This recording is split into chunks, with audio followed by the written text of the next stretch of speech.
through Heaton, Dainard Real Estate, we will be going over whatever's happening in the Tri-Counties, King, Snohomish, Pierce. Every month, we'll be recapping this the second or third week of the month. So be on the lookout for these invites. It's really important that you guys stay in tune with what's going on in the current trends, not the past trends. And so that's kind of what we're going to be going over. So again, I want to thank everyone for coming out. Again, we'll be doing this every month from here. I want to thank all of our sponsors and companies that we kind of work with and manage. The first one, Intrust Funding, that's your local hard money real estate lender in Washington State. So we fund construction loans, fix and flip, burr style properties, King, Snohomish, Pierce, and the rest of Washington. We can fund in as little as 48 hours. When you need that deal, let us know. No appraisal, no hassle. Get that deal funded. EasyButton Leads is for all you wholesalers or investors trying to find your own deal flow. It is a call room solution center. So you can reach out to thousands of people a month for a fraction of the cost. Check out EasyButton Leads. And then, of course, Heaton, Dainard Real Estate, your local real estate investment brokerage. And I am James Dainard. We are going to be just give a quick background for those who don't know me too well. I've been a full-time investor in the Washington market since 2006. We have flipped all and purchased all sorts of different properties, all different types of market conditions, from kind of steady and high appreciation 2005, the crash of 2008, all the way up until what we are going through right now, which is something a little bit new. Lots of inflation, lots of rapid rate increases, and definitely going through a transition market. We have flipped over 1,000 homes with my business partner, Will Heaton, and we've done over 3,500 transactions with investors in the local Washington market, and we've done $1 billion in value add investor sales. Our whole brokerage is set up to service investors. We do not, that is what our specialty is. Everything we sell is discounted real estate with a value add plan or a steady return. Make sure you check us out at heatondainard.com. So what we're going to cover tonight, we're going to talk about the first half of 2022, just because it's always good to look at what the trends were. And then we're going to talk about what's happening right now in August in the Tri-County, King, Snohomish, and Pierce. We're going to discuss interest rates and what's going on there, where the movement looks like it's headed. Inflation reports, because until we get this inflation under control, rates are going to continue to rise. And then just different investment trends, because we are an investment shop. What are we doing on our side to mitigate risk? What are we purchasing? I know some people are very cautious right now. We've been buying. I just bought 3 homes in the last week. There is good opportunities out there, and we're going to talk about how we're mitigating that. So to recap 2022, the first half, King County was up massively. It was up 13.8% by the end of May, and the median home price had soared to $890,000. Pierce County had went up 15% on the median home price by May 2022. And the median home price landed at $575,000, and the Snohomish County was up 20%, a huge jump. The median home price at $780,000. So what we saw in that first half is we just saw rates were extremely low, inventory was extremely low, and I think also too the consumer knew that rates were going to rise. We're all trying to get into that next home, and we saw this rapid appreciation. In many areas, we saw certain neighborhoods or cities appreciating at over 20% in 1 month. And so even those stats with the median home price, it wasn't reflecting of what we've seen in certain neighborhoods. I know areas like Bothell, Kirkland, Sammamish, all these areas jumped up 20 to 25% April and May alone. So it was a really rapid appreciation. Now what we've seen in the third quarter is we've seen the Fed come in, and they've adjusted rates. They're trying to get the inflation under control. They're trying to get the labor market back under control, and they're really trying to slow down the housing market.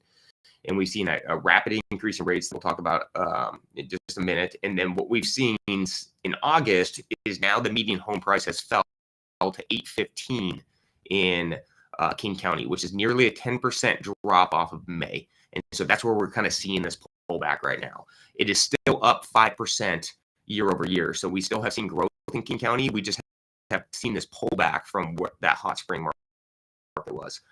Pierce County, we've seen the median home price fall to $545,000, which is still up though, that's about a 7% median home price drop, and it's still up about 8% year over year. So again, we've seen normal growth as of right now for what we saw at the beginning of the year. So it really comes down to when did you buy your deal? Did you buy it in January or did you buy it in May? And that's kind of where you're seeing the pullback. Because if you bought it in January, you're actually still up technically about 7.9%, 5% in King County. And then in Snohomish County, we saw the median home price come down to $685, which is still 3.8% above where it started. But remember, it had appreciated at about 20% in May. So we've seen about a 16% pullback in Snohomish County off April, May, and June comps. So those are things to pay attention to. And the main factor for this is just the interest rates. So we're going to break down each market specifically. So just on a general basis, what is Washington State doing? So home prices in Washington are up 4.3% year over year in August. At the same time, numbers of homes set that at the same time, numbers of homes sold fell by 25%. And so what we've seen is we're seeing the transactions slow down during this time, right? The money has gotten substantially more expensive for the average consumer, and we're seeing just everything kind of slow down. Plus, we have some recession fears in the market right now, and so people, once they get a little bit of fear in their mind, they kind of just take a breather. Whereas 6 months ago, it was a sense of urgency, like you were never going to own a home, so you had to buy that home, and that's why we were seeing that rapid kind of increase. And so you get to see both sides of the spectrum. First half, crazy amounts of appreciation, crazy amount of demand, and then with the Fed increasing it, a little bit of fear, people pull back naturally on fear.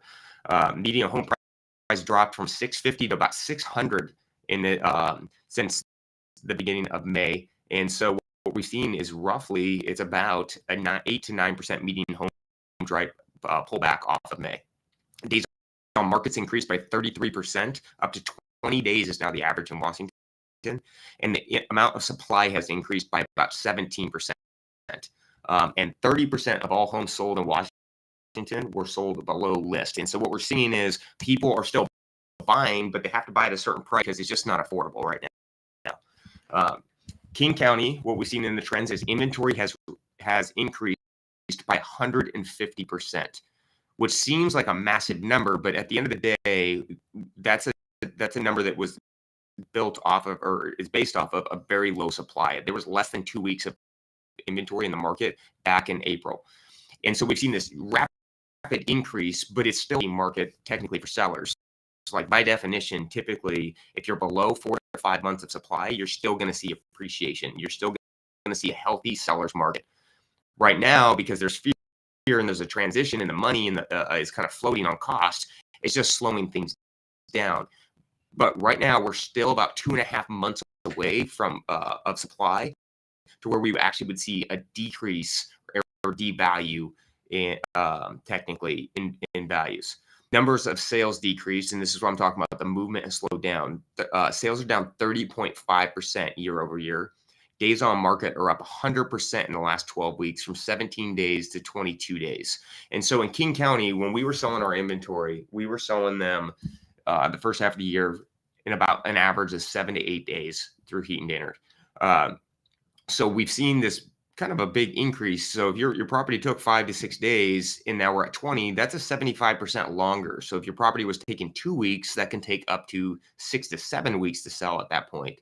And so those are things to kind of keep in mind. As the cost of money has gone up, buyers are being more selective. It does take more time to get your property sold, and to be patient, because we are seeing a lot of rapid price drops. I'll see it like after 4 days on market, they'll cut the price like 10%. Whereas that creates irrationality in the market, and you want to be careful of that. Number of homes that sold over list was negative 0.63%. So there is no more bidding wars. Every once in a while, we still sold a couple properties over list, but it is a lot rarer. We're not seeing that massive offer bid up factor like we were seeing in the first half of the year, which honestly wasn't healthy in the first place.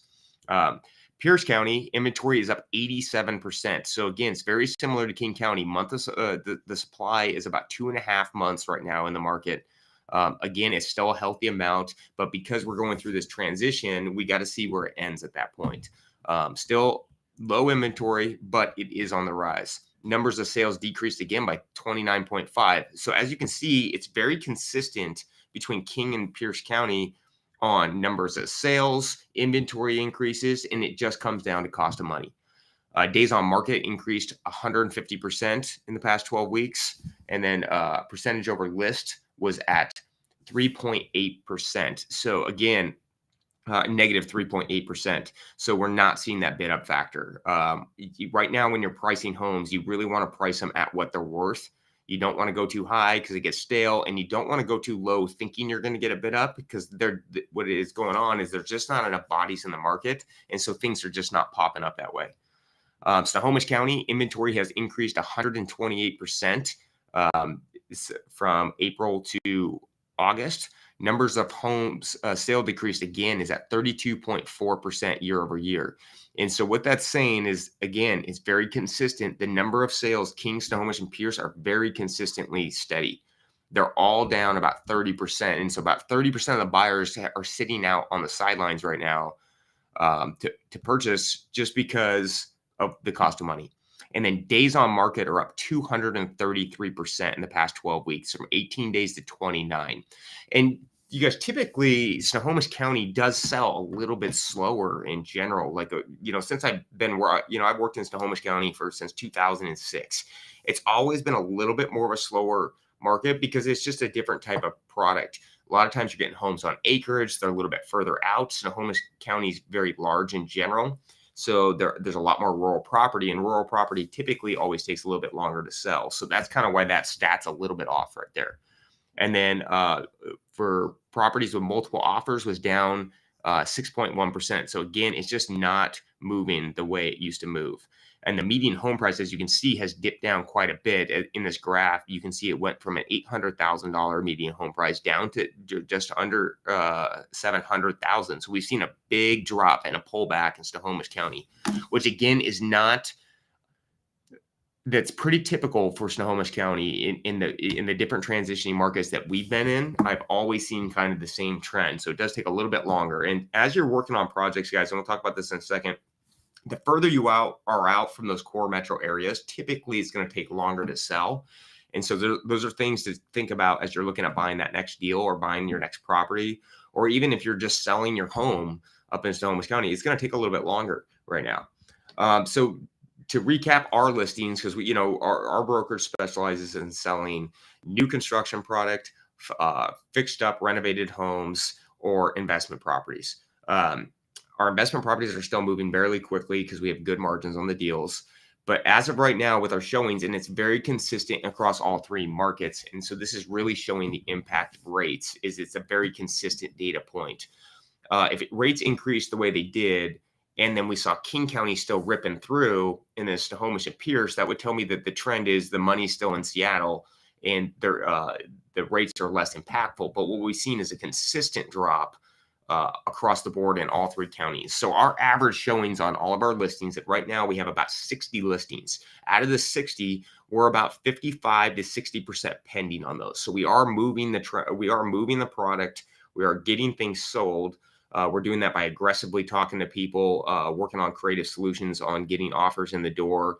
And our sales team is just constantly talking to active pending brokers, anybody that shows the property. We're talking to mortgage companies to figure out what kind of financing could be available for that product. And all these things do help move the deal at the end of the day. But what we are doing, what we're seeing is a 2 to 3 a week, 2 to 3 showings a week. If it's at 1 to 2, that's a little bit low for what we're trying to shoot for. So if we can get a steady 2 to 3, that's average right now. And before we start touching price or looking at doing price, if we're getting the average, we want to kind of leave it alone. We're seeing what we are seeing is our competition is getting a little erratic on their price drops.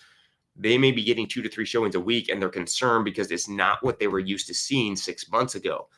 But right now, that's the norm. And so what happens is, as people get nervous, they start cutting price, and it's starting to, cause the markets to compress a little bit more rapidly. I have seen that has stalled out the last 2 to 3 weeks. I would say 2 to 4 weeks. The market has more leveled out rather than done that first big pullback. When rates initially started cranking up in June and July, that's where we saw that first big dip off the median home price in the pullback. Now it's kind of getting more into the affordable spot, and things have been selling. But we also did see rates fall below 5% for the last couple of weeks, and that did give us a little bit of extra surge in the market. So right now, sorry, that's supposed to say 45% active, not pending. So again, you guys, we're about 50% pending. We are getting sales done. It's just your normal selling cycle. We're still, our properties right now are trending about 45 days on market through the averages. Some are selling in the first 2 weeks, some are selling in 6 weeks, and so 6 to 8 weeks. And so it's kind of a blended average. It also depends on what you're selling. If you have a more expensive home for the demographic in your area, you have to be prepared to wait and kind of own that price. Our team will be constantly reaching out and talking to you guys about pricing. If we're seeing different trends going on, we don't want you falling behind the trend. And so we will be reaching out with any kind of activity that's going on, whether it's active, a sale, fail, release, or a pending. Then we're going to compare our property to the other and see what the difference is, and then kind of make our recommendations from here. One thing to think about is a lot of the homes that are selling below median home price or kind of below value right now, in general, they're somewhat updated. And so those are things that are definitely making sure that the buyers know. What did you do to the property? How much has it been upgraded? What will that cost them? Because construction costs are still extremely expensive. So all these things help sell that deal. It's really important as you see pendings and solds in the market that you're really doing an apples for apples comparison for what you're selling. What finishes does it have? What benefits does it have? Is there any difference in your product versus theirs? And then price accordingly. And then right now, we are seeing about a trending of we're getting offers typically about 5% off list. On some of our more expensive homes, we have been seeing offers about 10% off list. And that right now it's pretty consistent, 5 to 10%. That's where the buyers are coming in at. They're trying to get a better price because their cost of money has gone up by 35%. And so those are all things that we're watching on the trends. These are things that we're going to continue to report on every month. We're also going to add in absorption rates as we kind of see that a little bit more kind of come out. And we're also going to talk about supply a lot, because those are the main things that we want to focus on. Market time, so we can calculate the right holding cost and debt expense. We're going to talk about absorption rate. That's going to set your expectation for how quickly that property is going to be sold. In addition to those absorption rates are going to tell you where to buy and not to buy, because you want to know where all the bodies are. Right now, I know the absorption rate is around 25% in most markets. So that means that 25% of homes are getting absorbed at a time. That's not a bad rate. It's not what it was. At one point, I think our absorption rate was close to 80-90%. And so we've seen that pull back quite a bit. But as you're evaluating deals, evaluating properties, look at these key metrics. We'll be talking about them every month, and then you can kind of decide where you want to buy from there. So what's going on with inflation? Inflation is the main reason the Federal Reserve is cranking on these rates. Well, it's two things. It's the unemployment rate is too low. There's too many people working. And so they're trying to get that down a little bit. And then also the inflation needs to come under control. In June, we saw that it was reported at 9.1%. That was kind of the peak at that point. Recently, the inflation report came out, and it came out at 8.1, which was higher than what the Fed was expecting. They were looking for it to be more in the sevens. And so that 8% was a drop from what we saw in June. So we are seeing an improvement with the cost of money, but it wasn't meeting the Fed's expectations. It's an important thing to watch, because every time we don't hit the Fed's expectations, they are going to increase the rates more. After that report came out, and they'll be talking about this tomorrow, and make sure you tune in to when they kind of give their news conferences, and they're going to direct on what they're going to be doing next. We are anticipating a 3/4 point hike again. Now, this is completely different than what they were saying at the beginning of the year when we were all looking at deals. Originally, they said they were going to have about 4 to 5 hikes throughout the remainder of the year, right around all half point. So what's happened is that's turned into about 6 hikes through the end of the year, and they've turned into 3/4 point hikes. So that's a much higher drastic increase than we were projecting based on what they were telling us. This, because it's been a lot more drastic and been a lot more rapid, that's where we're seeing this sudden drop back real quick. It's just not affordable. And in August, the Federal Reserve Bank is forecasting that we're trying to be, by the end of 2022, they're trying to be at a target of 3.2%. And in 2023, they're trying to get the inflation down to 2.5%. That's a pretty aggressive drop. And so that tells us that the Fed is going to continue to be aggressive. We're going to probably see a recession. There is going to be layoffs. There is going to be an increase in employment. or unemployment, and we're going to see rates continue to rise until this inflation comes backwards. This is actually a good thing for investors, though. We want the market to level back out. It's a much better playing field for us to plan or for us to invest in rather than just buying that deal hoping for appreciation. But this is something to watch, because if the inflation report doesn't come down, that's going to tell you that the rates are going to continue to rise pretty rapidly. If this comes out and it's down maybe in the low sevens on the next report, that's where we could see the Federal Reserve back off the rates a little bit. Maybe they go to half-point hikes, maybe a quarter-point hikes, and we'll kind of see from there. But based on that forecast is really where the rates are going to go. So what's going on with rates right now is at the current rates, we are about 40%. The affordability has been affected about 40%. So that is a huge increase. That's a big expense on consumers right now. Consumers are also paying higher on credit card interest rates. They're paying higher on car loans. They're paying higher inflation or cost of goods, rent, cars, food, housing. Those things are all costing them more right now. And so it's eroding people's reserves and it's eroding people's capital. And so what we're seeing is it's making it hard for people to buy homes. It's making things less affordable. So it's not just the interest rates, there are these other factors in. A lot of people's bottom line has been drastically affected by all these different factors. Larger increases, we've seen larger increases than expected. We talked about that. We were expecting half-point increases from what they were telling us at the beginning of the year. They've done 3/4-point increases. The federal funds rate is currently at 2.25 to 2.5%. The current interest rates are at 5.66. In August, they were at the August residential interest rates were at 5.66, and that's why we saw that little jump in the market real quick, where we saw more transactions. But today the rate is now at 6.28.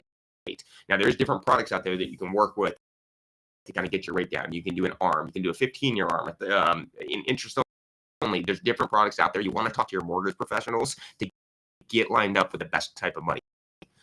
The other thing you want to do is make sure, like for us as listing brokers, we are contacting mortgage companies and banks, and we're figuring out what kind of product is available for that specific type of house. That makes a big deal when you're marketing these products, or as buyers are coming through your open house, they may just see the 6.28 and say they want to sit on the sidelines, but then when they get to your property, they might love the property, and then all of a sudden there could be cheaper financing option, and that can ink your deal. In 2022, we are forecasting another 3/4-point hike. We're probably going to hear that tomorrow.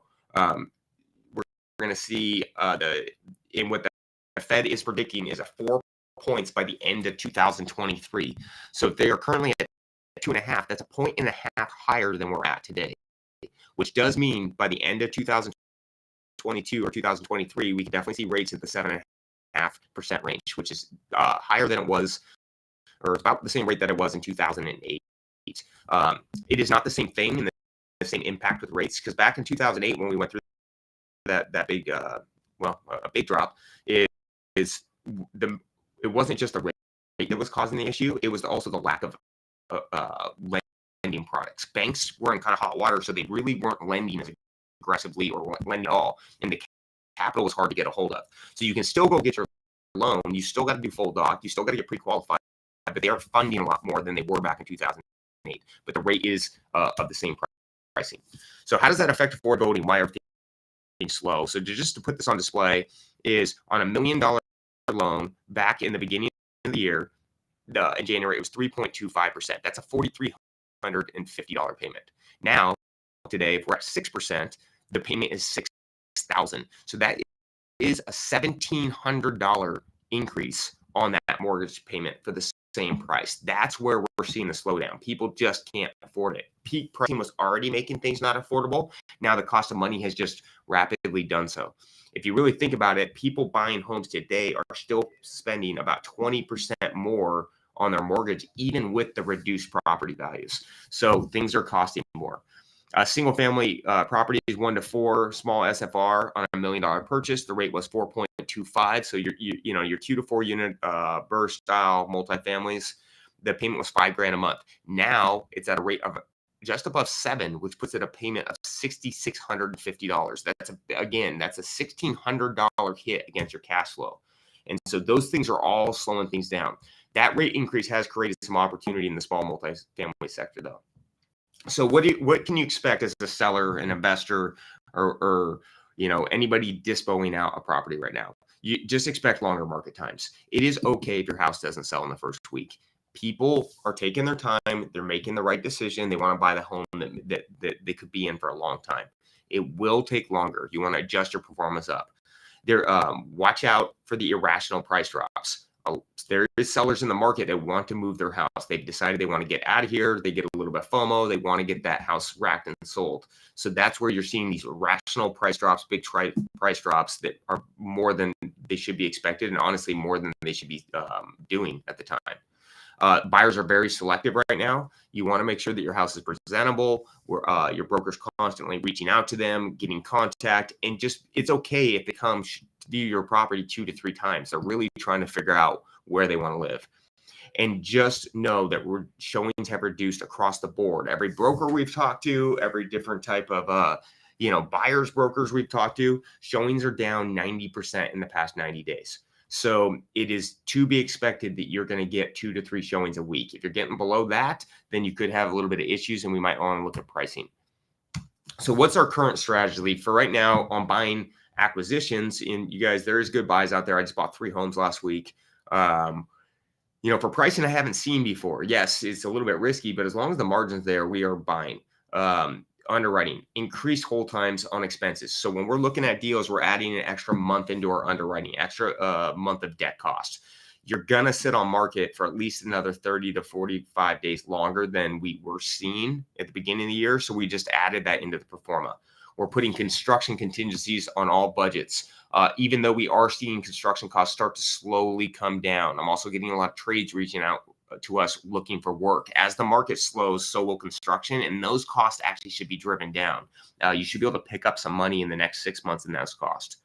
We're only using cluster comps. We're not using the outliers. We want to see where the body movement is. That's where we're going to stick to our values on, is where are people buying. And then we've increased our returns to where we are looking at least, we've increased our returns by nearly 15% on our projections. So we are going for deeper discount, bigger margin deals with adding in, and that gets us in, gets us into good buys.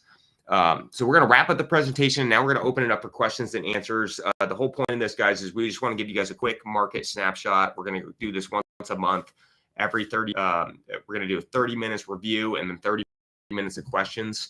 For more information, and you guys, things that we're constantly trying to put out, education and for investors. I know there's a lot of new investors out there that only have really invested in the last 2 years, which is not a normal market. Again, me and Will have been buying property 2005. So we've gone through all different rides through this cycle. And this is just a different thing. And what you do is, what we're doing is working out our inventory. We're getting our properties fixed, like we were full intention of when we bought them. And we're going to get them sold, and then we're going to go buy something else and reload up on new metrics. That's the way it goes with investors. If you constantly buy, there really is no loss because it all evens out. Also, I think we all did very well over the last 48 months. And so it's going to balance itself out. The returns were too high. And so this year is going to kind of offset it. And it's still going to be a great return on a 24-month basis. So for more information and more ways to kind of mitigate risk or construction tips, guys, make sure you check out our Instagram at JDaneFlips and Heaton Dainard. Also, if you have not tuned into our podcast, Bigger Pockets on the Market, I'm a co-host there. There's 4 very talented people I speak alongside with. All we do is talk about trends. The trends are going to help you forecast down the road. So make sure you are tuned in to On the Market. We go over interest rates, inflations, different things that are going on in the bond market, different absorption rates in different types of market, the things that you don't look at on your surface comps. So dig in. And lastly, if you haven't checked us out on YouTube, go to ProjectRE, and we do lots of free construction tips, investing tips, and videos on there for you guys to continue your education for free. So we're going